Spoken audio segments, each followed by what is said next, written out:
حكايات السبيل بالدارجة، قناة خاصة بعشاق التراث الشعبي المغربي باللسان الدارج. لا تنسى الاشتراك ليصلك كل جديد.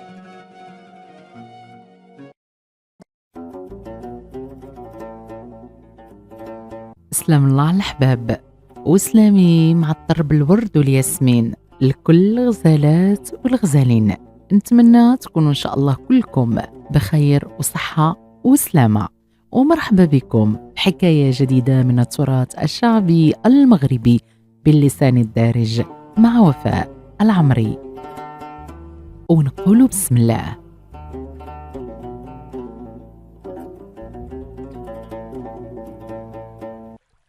بسم الله جليل المتعال، السبق بين الجميع القوال والفعال.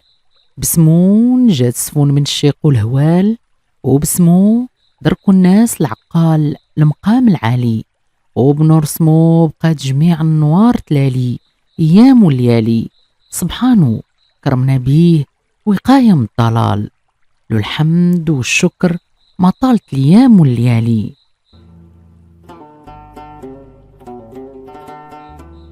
وكان حتى كان في قديم الزمان وسالف العصر والأوان، في دوار بعيد ما عنده عنوان، كان عايش واحد تاجر ميسر عليه الله ومسهل عليه تجارته ورزقه من وسع بوابه.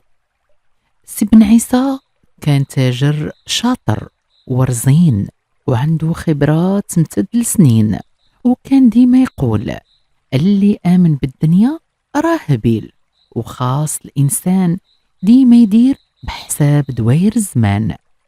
وفي يوم من الأيام كان عايش مع مرسو اللي سميتها لالا منانة. كانت مرة مزيانة ومزيانة بزاف وعلى نيتها، وكما نقولو خبز ربي في طبقو. وفي يوم من الأيام السي بن عيسى كما عادتو يرتاح شهر في قبيلته ودوارو حتى يبيع ويشري كل بضاعته، ومن بعد يجمع رحاله ويحمل بضاعة جديدة يبيعها في مدينة أخرى. وقبل ما يتوكل على الله ويشد الطريق قسم ماله على زوج، وقال مع راسو الربح والخسارة في علم الغيب، والعالم عليها غير مولانا، ولكن الاحتياط لازم منه. سي بن عيسى عيط على لالا منانة وعطاها سرة عامرة فلوس ولويز ذهب، وهي تقول دير اش هاد السرة سي بن عيسى؟ ويجاوبها هو ضحك، هذا ما هو رزقي ما انا مولاه. من تاني لالا منانة سولات سي بن عيسى وهي كلها عجب، وهي اللي تتعرف راجلها عمرو ما كان يتسلف من عند شي حد. وديال من هاد الرزيق؟ هادو ديال مولاهم لالا منانة، سي دوير زمان. وهي تقول ليه غير كون هانية زماني، انا غنخبيهم حتى يجي مولاهم. وهذا ما كان غير فجر الفجر، يا فتح يا رزاق يا مفرق الارزاق، يا رزق الطير في السماء والحوتة في الماء والنملة في غارها، وكل مخلوق على مقسوم الله راضي. صلى بن عيسى صلاته وتوكل على خالقه وشد طريق بعيدة يترزق فيها الله. ومن هنا حتى هي دارت بكلام راجلها وخبات السريرة في بلاصة بعيدة ما يوصلوها يدين ولا عينين. دارت الايام والليالي، وفي واحد النهار دق باب من المنانة واحد الرجل فقير معدوم وقاتلو الجوع. فتحت منانة الباب ويقول لها الرجل عطيني من اللي عطاك الله، الله يعطيك ويرزقك برزقه. هو يرد عليها السعاي وكلنا نسعاو باب الله، حن عليا لله بأي حاجة، العبد لله 3 أيام النعمة ما طاحت بجوفه، عطيني أي قدر من المال. وانا يا سيدي راجلي خلى لي غير مونتي، أما الفلوس عندي غير لدوير الزمان، وهذه أمانة أنا ما نقيسها. هو يضحك السعاي وقال وظن أن منانا تستهزأ منه، واش كتعرفي دوير الزمان وانتي عايشة في هاد الخير؟ على دوير الزمان دهشت من هنا وبزاف، وكانت نية حد الهبال، وقالت: واش كتعرف دوير الزمان سيدي؟ وشكون اللي غادي يعرفو من غيري؟ انا دوير الزمان بشحمو ولحمو، ها هو قدامك. الراجل المسكين كان كيقصد ان الفقر والضنك هو فيه، وما كانش عارف ان لالا منانا النية حد الهبال. نعم سادتي يا كرام، النية فوق القياس بعض الاحيان تضحك عليك العباد. وقالت: اسمح لي يا مولاي، والله ما عرفتك، وعلاش ما قلتيها لي من الاول؟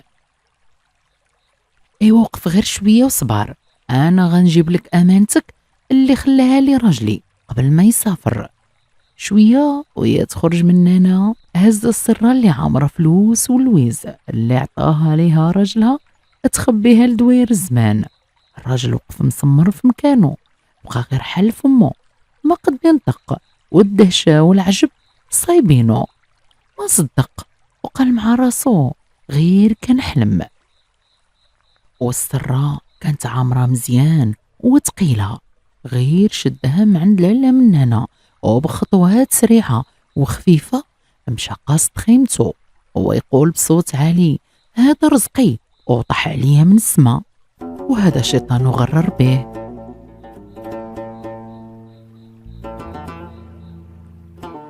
دازت شهور وليالي، رجع التاجر من رحلته الطويلة وكان متعوب وزايد عليه الهم.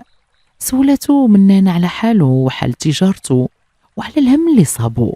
حكى لها وقال: هاد المرة ما سعفو الحظ في هاد البيعة والشرية، وخسر كل ما كان يملك. وحكى لها أن السلعة اللي داها بثمن لقاها كتباع بثمن أقل كتير من باش شراها، وما قدش يرجعها معاه، لأن ثمن القافلة غير تقام عليه غلا، واضطر أنه يبيع كل سلعته وخسر حتى براس المال.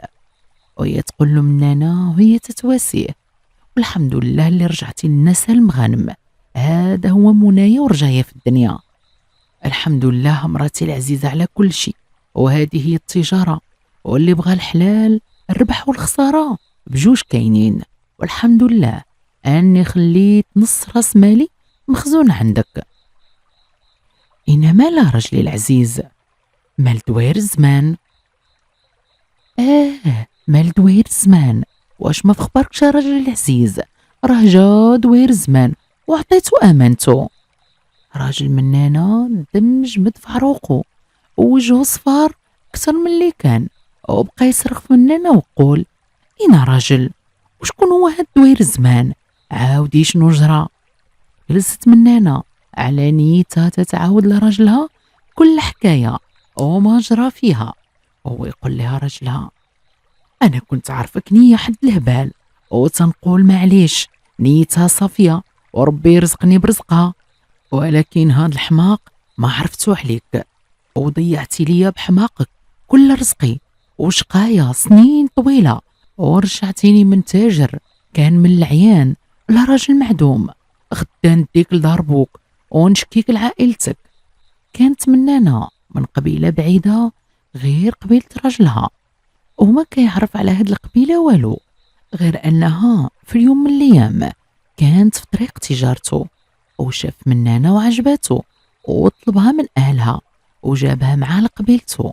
ومن قوة غضب التاجر ما رجع في كلامه، غير صباح شد منانا من يديها وزاد بيها قاصد قبيلتها، وكانوا على رجليهم، لا مركوب ولا بهيمة راكبين ولا قافلة شادين، لأن المسكين خسر كل ماله، وتقول فرنك بقى عنده.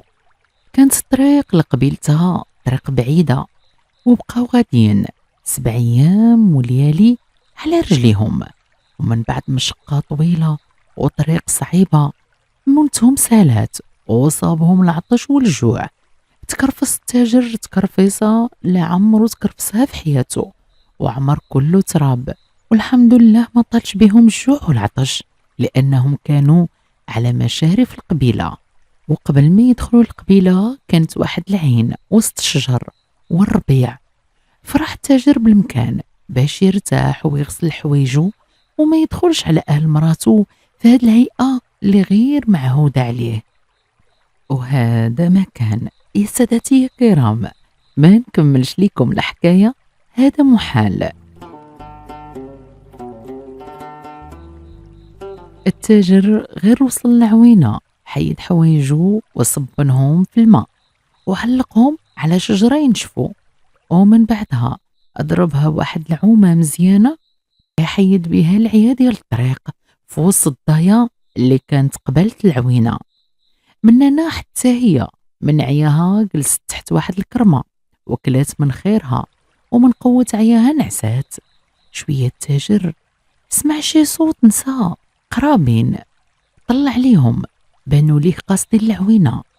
بغيت ما طال حوايجو جاوب عاد، لأن نساء كانوا علين يدركوه، ومن قوة حشمته طلع في الضايا بالزربة وما بقى تيبان غير راسو.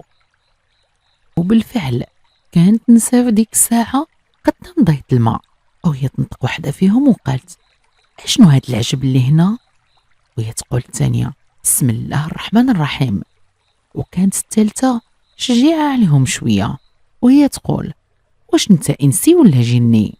هو يقول مع راسو: وليني حمقة وهبيلة هاد النساء، كيشوفوني وانا على هيئة انسان ويسولوني واش من الجهن. وبالزربان بقات وحدة اخرى منهم وهي تقول: غير قول لينا منين جيتي؟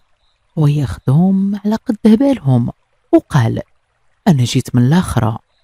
وهي تبدا وحده فيهم تبكي وتندب وتقول: وجه الله الا ما قول لي واش شفتي بنتي خدوج اللي مشات هذه غريام؟ نعم شفتها. واش محتاجه بنتي شي حاجه ولا لا؟ غير قول لي نصيفط ليها كل ما كان عزيز عليها، سرتلتها ومضمتها وشمارها الا كان هادشي يسعدها. وقبل ما يفيق التاجر من دهشته ويستوعب ما يجرى، بدات الثانيه في البكا وقالت: وانا امي الحبيبه ديالي شفتيها حتى هي، نصيفط ليها كل ذهبها الا كان يفرحها. ويقول لهم: صافي، انا بقى لي غير شويه ونرجع. وبقاو يطلبوا فيه ويرخبوه يعاينهم حتى ينزلوا للدوار ويرجعهم تاني. وبالزربه مشاو يجروا ويعثروا في جلايلهم حتى وصلوا لديورهم، ولدهمهم كانوا واخدات، وكل وحده خبرت جارتها بكل موقع وطرا. ايوا كل وحده خوات المزيوده وجمعات اللي عندها ورجعوا كاملين يعثروا في جلايلهم حتى وصلوا للعوينه، وحطوا كل رزق واللي كان كنز ومن الخير الكتير من ذهب وحرير صافي والجوهر. المسكينة اللي ما تكسب ما تعلم، جات غير توصل السلام لأهلها وجدودها. وهنا التاجر تأكد أن الهبال في هاد القبيلة سلالة من العمة للخالة. ومن بعد ما حطات كل وحدة اللي عندها في المزيودة وحملوه سلامات والوشواق، في الآخر صرخ فيهم وقال: صافي، كل وحدة ترجع قاصدة خيمتها ومرادكم غيتحقق، وأنا هادي هي وقتي للرجوع. بعد ما مشات نسا وهما فرحانات، خرج التاجر من العوينة ولبس عليه حوايجو وفيق مننا لين عسات نعاس سنين ما حست بكل جرى، ومشى مرجع الطريق وجمع كل الذهب والحرير في صندوق كانت مننا دايرة فيه حوايجها. وهي تعجب مننا من بعد ايام وليالي اللي قطعوها في هالطريق من الجوع والتكرفيس، وصل حتى لباب القبيلة وعاود رجعها. قال لها: غير يلا رجعها مننا، انا اليوم تأكدت ان الحماق عندكم سلالة في كل قبيلة، وانا اللي كنت ناوي نرجعك لأهلك وهردوا لي صداقي، ولما كنت نعاود همي لبك الحمق ولا لمك الهبيلة. ومنين وصلت نسا كل وحدة وخيمتها، وحدة فيهم كان مزوجها الراجل ماشي من القبيلة وكان قابل على هبالهم ومواتيه. هو يسول مرتو: شنو السبب اللي عطلها عند العوينة هاد الوقت كله؟ ما نخبي عليك يا راجلي العزيز، صفت غير الذهب اللي عندي وشي قفاطن من الحرير وواحد من المبرة لأمي المسكينة اللي كان عزيز عليها ديما تلبس الحاجة المخيرة وديما متولة، واحد الراجل مسكين رجع من الآخرة ودار فينا هاد الخير. أنا اللي حاط راسي في النخالة حتى نقبوني الدجاج، مزوج من وحدة هبيلة وقبيلتها حمق منها. هذا راه نصاب ونصب عليكم ودالكم كل رزقكم. بالزربة الراجل سرج حصانه وقصد الطريق اللي من جهة العوينة. التاجر من بعيد شاف عجاجة نايضة وعرف أن شي واحد تابعه بخيله، وعاقب الحيلة اللي دارها النسا. دار في جنابو ما لقى غير واحد الأرض كانت مزروعة كلها كبال. والسي بن عيسى التاجر كان راجل فطين ومطور وسريع باديها. بالخف حفر الصندوق اللي عامر ذهب وجواهر وهز في جليلوش الحجر وجلس يشير على الفراخ اللي كانت تاكل في الذرة. قرب منه راجل المرأة الهبيلة وظن أن التاجر بن عيسى غير صاحب الأرض، وسولو واش شاف شي راجل حامل بين يديه صندوق. وفي الحال رد عليه بن عيسى وقال: نعم، شفت واحد الراجل هز واحد صندوق ثقيل فوق كتافه وشد الطريق من وسط الذرة. هو يرد راجل المرأة الهبيلة وقال: الحصان ما يدوز وسط الذرة، خلي عندك مولاي هاد الحصان حتى نرجع لك. وهذه كانت حيلة من السي بن عيسى التاجر، غير خلى الراجل الغاضب حتى دخل بين الذرة اللي كانوا عروشها طوال. بالخف هز الصندوق وعلى الحصان كان راكب وموراه منانا. وصل التاجر لقبيلته وباع كل الذهب وتاجر فيهم، وهاد المرة كان ربح الكثير. دازت الأيام والليالي وعام بالتمام، والتاجر بقى ضميره مأنبو، ما ولف ياكل رزق الغير، كان غير من غيضو ومن فعيل منانا وخسارته في تجارته. وبغى يكفر على ذنوبه ما دار، مشى قاصد قبيلة منانا، وهاد المرة في قافلة كبيرة محملة بالخير وباللباسات من الحرير ومن الهدايا الكتير. وصل الدوار واعترف لهم باللي كان وكل موقع، ورجع لكل وحدة من الذهب والحرير حتى رضاو. ومن نيتهم الصافية سامحوا لي على كل مجرى. وشي وحدات منهم إلى ما قلنا أغلبهم كانوا باقين متيقين وقالوا هذا غير رزق من عند الله، ودعيوات أهلنا وحبابنا مني فرحناهم بالهدايا اللي صفتنا لهم. ومن بعدها عاش التاجر مع منانا في الخير والخمير، هاني مهني، غير هو ولا عارف أن للا منانا نية وحدة حد الهبال وما بقى يأمنها على سرارو. وهنا سالت حكايتي ومشات من واد لواد، يعودوها العجيزات للصبيان الصغار. وإلى حكاية أخرى من التراث الشعبي المغربي مع وفاء العمري. استودعكم الله الذي لا تضيع ودائعه.